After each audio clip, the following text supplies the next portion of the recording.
У 2026-му на Заході масово повертаються до старих камер. Причина не в дешевизні, а в ретроестетиці та ностальгією за епохою, коли особистий успіх вибудовували через дисципліну і саморозвиток. Це не просто тренд.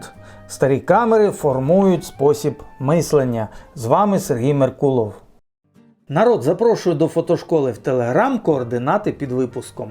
Це єдині в Україні онлайн-курси з фотографії, яким не страшний локдаун, оскільки всі уроки додатково записую. І якщо ви на роботі чи навчанні і пропустили заняття, то отримаєте його і допоміжні відеоматеріали. Я роками розробляв цей курс, працюючи при комерційних фотошколах.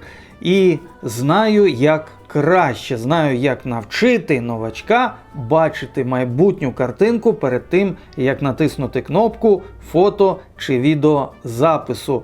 Починаємо з азів, як тримати фотоапарат і рухатися з ним, а далі 9 уроків про фотографію, а 10 з основ зйомки відео. Вартість демократична, адже хочеться, аби знало і навчилося якомога більше людей, бо фотографія – це не лише про заробіток, а і про духовне самовідновлення і самовдосконалення кожної і кожного з нас. Глядач з ніком Джек Ді пише критично, цитую: «Наші творчі попередники знімали касетними і DVD-камерами, бо вибору не мали, а нинішні діти в кедах з DV та VHS камерами, позери в пісочниці, естетика заради естетики і повна відсутність сенсів». Дякую вам за цю думку. Справді, масово, особливо в країнах Заходу, люди молодого і середнього віку захоплюються VHS, супер VHS-ками та DV-камерами. Так, покоління операторів 80-х, 90-х, початку 2000-х років не мали вибору. У них не було цифрової техніки. Але чому сьогодні молодь масово повертається до ретро? Якби Reddit мені платив, то було б добре, бо я щоразу заходжу на нього і в мене вибух мізків. Got myself a Sony HDR PG800. Я бачу фантастичну камеру, щоб ви розуміли. Зараз таких нема, не випускають. Мені б її дуже хотілося, поясню чому. Ну, по-перше, подивіться, вона класненька, вона доглянута, вона з захисним склом. Ця камера дає отакі кольори, просто мамочка, які кольори гарні. От, ну і правильно, тут люди пишуть найс, та звичайно найс. Працює від змінних акумів, яких вистачає надовго. І можливість ручного керування фокусом є. І серед зручностей тут не тільки є виносний мікрофон, можливість підключення, ну це ж ви розумієте, це треба, щоб звук був класний. От, тут дуже зручний вмонтований, вбудований кабель. От одразу в камері він, отут в ручці він, от, в утримувачі руки, і тобі не треба бігати, шукати щоразу кабель для того, щоб скинути файли з камери. Найцікавіше, що в цій моделі, найприємніше, друзі мої, цього ніде, ні в кого, ніколи не було. Це просто, я не знаю. І навіть не про сенсор на 24,5 мегапікселі я кажу, бо ви ж знаєте, що жирний піксель, він теж має свої переваги, не тільки отой дрібний. Головна бубочка тут – це проектор, відеопроектор. Тобто ти можеш зафільмувати чи зняти фото на цю відеокамеру із класним зумом. Ти можеш одразу в камері здійснити примітивний якийсь монтаж, а потім ти можеш в сільській хаті, ти поїхав з друзями там кудись на село, і сільська хата сама, на стіни там білені, і ти той проектор спрямував на стіну, і ви всі дивитеся, що ви за сьогодні робили. Ну це настільки класно для командоутворення отого тімбілдингу, для сплаву, для подорожі з друзями. Ти в наметі сів, білу простинку якусь невелику таку повісив, і ти показуєш всім на екрані, що ви робили в день, що ти зняв у день. Ну це настільки класно, це настільки прикольно. Я б назвав це камера вожатого, тренера, коли ти провів бізнес-тренінг з кимось на виїзді. І одразу, щоб у людей вклалося в мізках, ти показуєш, як все відбувалося, яка в кого була реакція. Ну тобто це просто камера, я дуже таку хотів би. Так, nice, very nice. І це камера минулих років.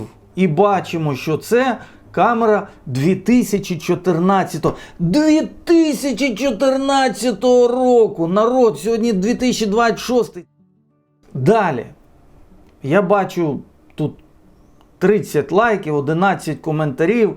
Чел знайшов стару камеру, касетну, VHS-ку, і намагається щось там, зрозуміло, намагається врятувати касету, розкрутити її, бо там касета зажжена.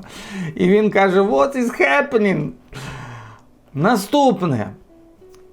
Наш з вами колега, досить молодий колега, ухопив камеру минулих років і пише міні-DV футаж, real міні-футаж. І от він, ми бачимо, молода людина не просто камеру взяла, вона взяла до камери ширококутну насадку. Те, чим нині гребують, те, що зараз не розуміють, що ти береш, ви розумієте, ми баловані зараз дуже галі всі, тому що хочеш ширококутний об'єктив, іди купи. Хочеш довгофокусний об'єктив, іди купи. А раніше було простіше. Ти брав камеру, у ній отакенний спектр фокусних відстаней. Якщо хочеш ширше, візьми ще ширококутну насадку і ні в чому собі не відмовляй. Це зараз починають, ширококутна насадка псує зображення. Люди кайф ловлять від того.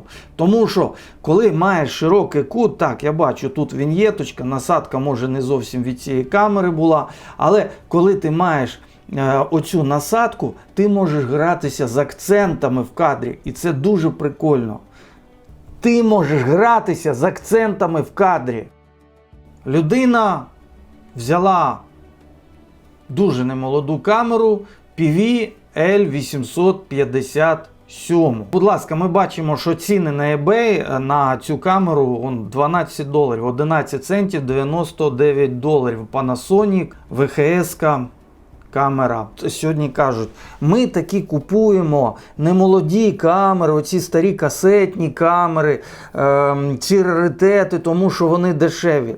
Та не так все, не так. Просто я поясню таку річ, що коли ти береш таку камеру і думаєш, що от я зараз фільмуватиму за копійки, це не зовсім правда. Ти сьогодні можеш і плівкову камеру дешево купити, але це не значить, що ти дешево проявиш відео з неї і дешево змонтуєш відео з неї і задурно переженеш його на цифру. І коли ти береш VHS камери або DV, міні-DV камери, тобі доведеться як мінімум переганяти доведеться все це в реал-таймі, і тобі знадобиться дуже часто карта захвату. Абсолютно не завжди тут йдеться про зекономити. І от чел узяв VHS-ку.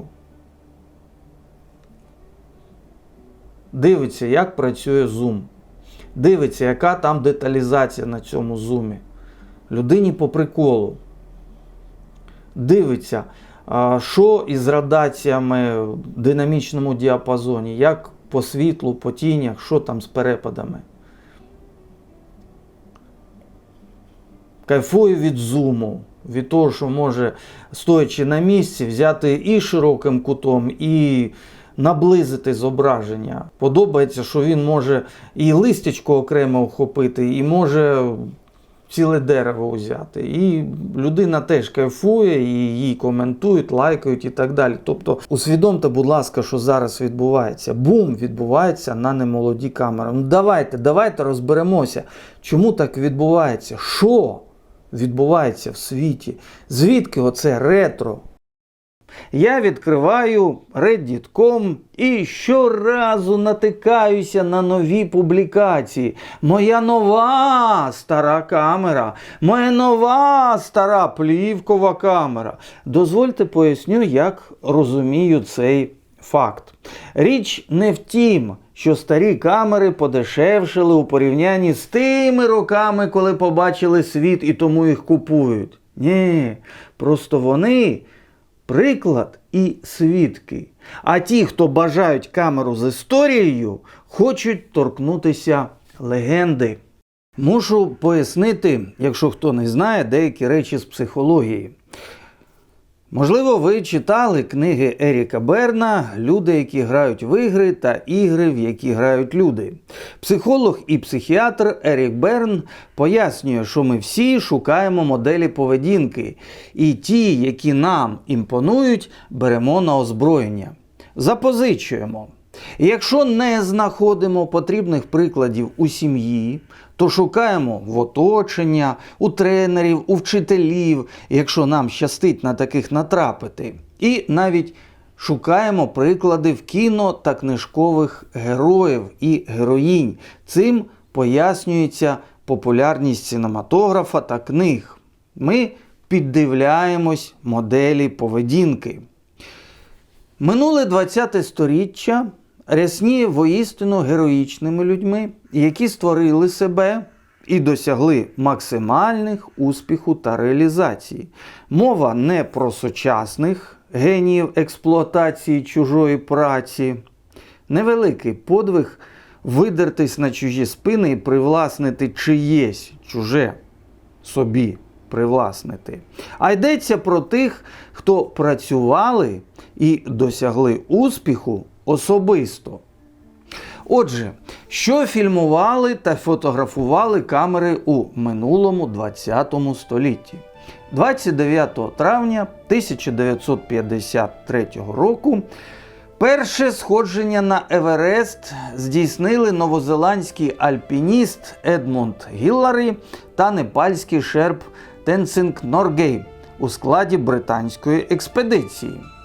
Кон-Тікі – плот з бальсових колод, на якому Тур Хеердал і 5 його супутників здійснили подорож в 1947 році за маршрутом міграції ймовірних предків полінезійців з Південної Америки до Полінезії.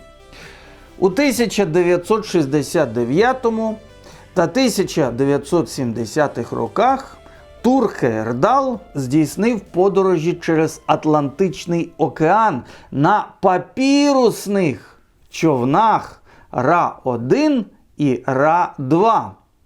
Човни були із стебел папірусу. І Хеердал довів можливість давніх єгиптян подорожувати через Атлантику.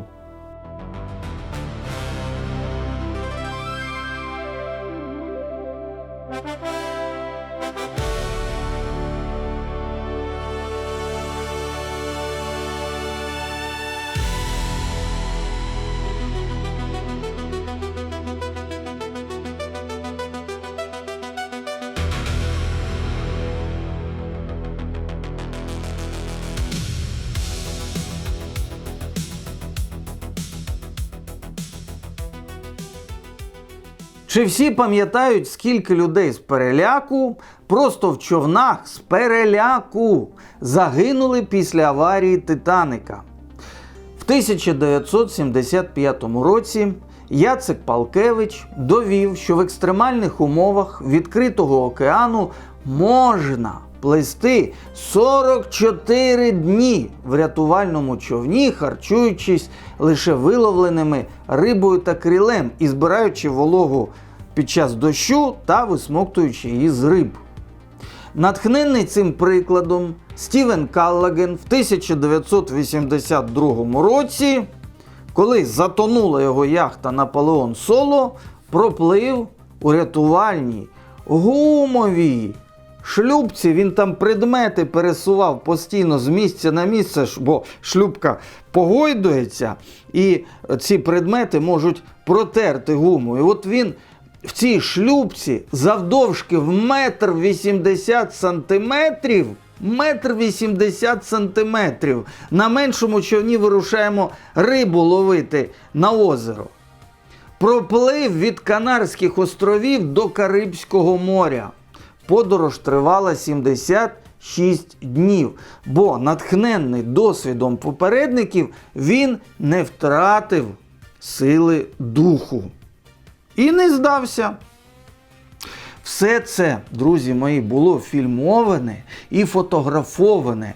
Діти того періоду все це бачили, надихалися і обирали життєвий шлях. Як це працює?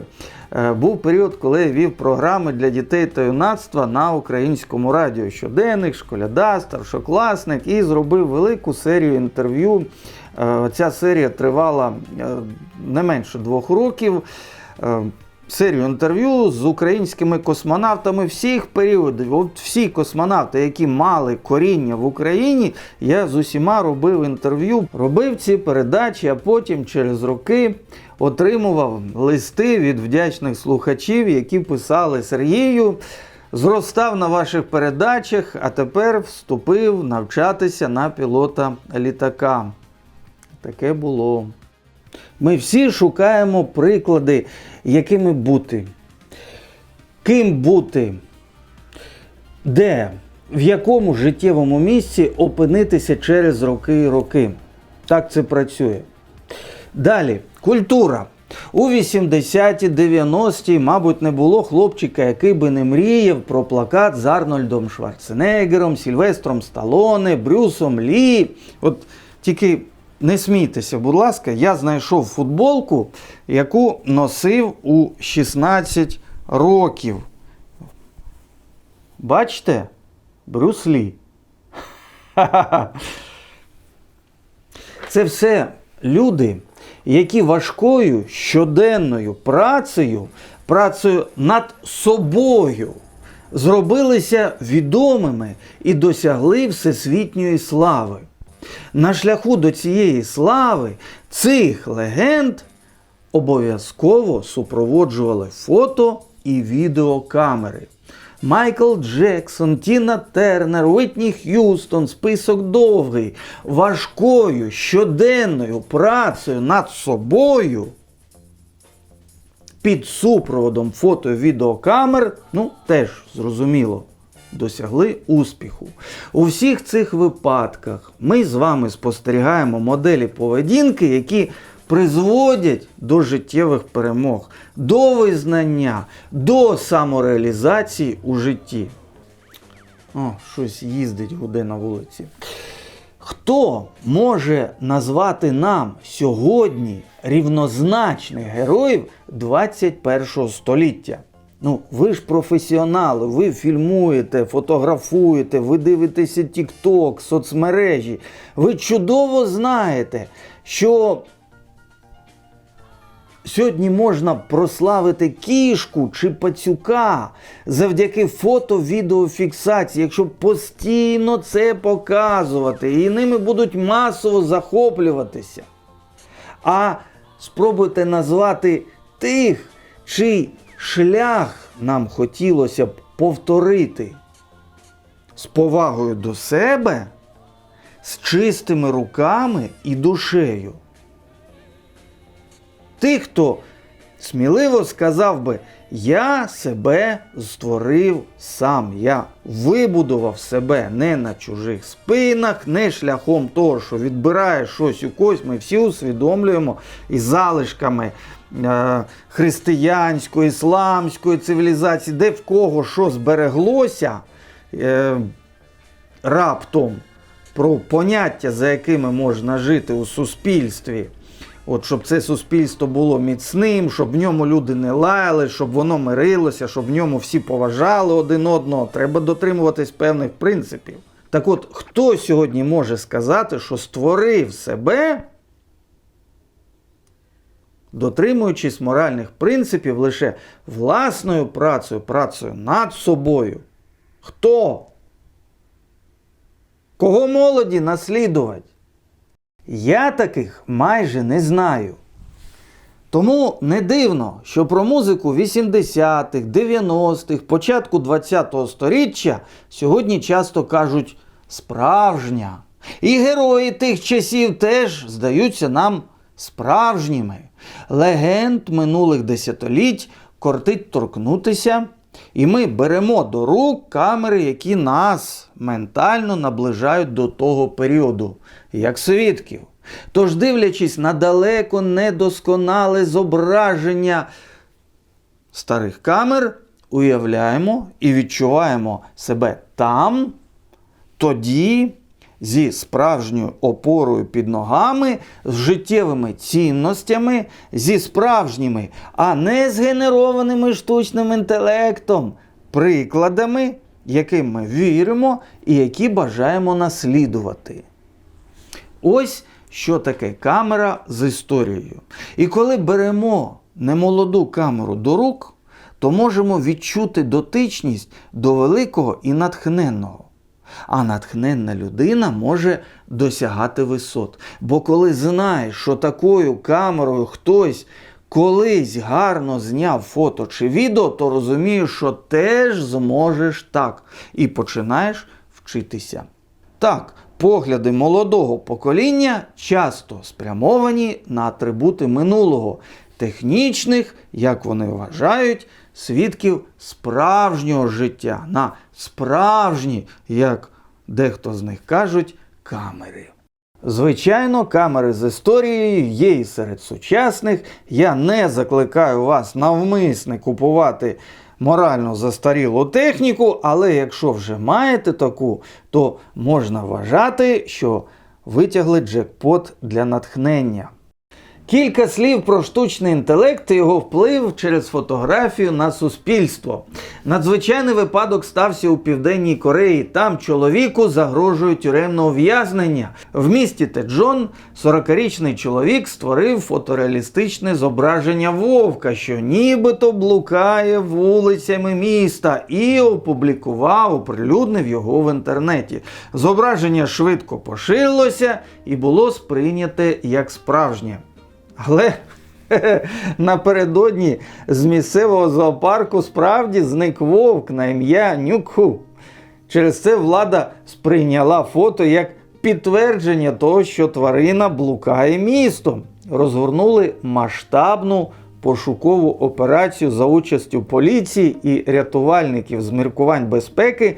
Тимчасово навіть закрили одну зі шкіл, словом, наробили галасу. За даними правоохоронців, саме фейкове зображення ускладнило пошуки справжнього вовка. Одна єдина оброблена штучним інтелектом фотографія затримала затримання вовка на 9 днів. Заявили офіційно представники влади. Тривале залучення поліції та пожежників спричинило значні перешкоди у виконанні їхнього основного обов'язку захисту населення. Зрештою, тварину знайшли на околицях міста, однак значно пізніше, ніж це могло б статися без дезінформації. Сам автор зображення пояснив свої дії просто. За його словами, він зробив це для розваги. Наразі чоловіку загрожує до 5 років ув'язнення, а також штраф.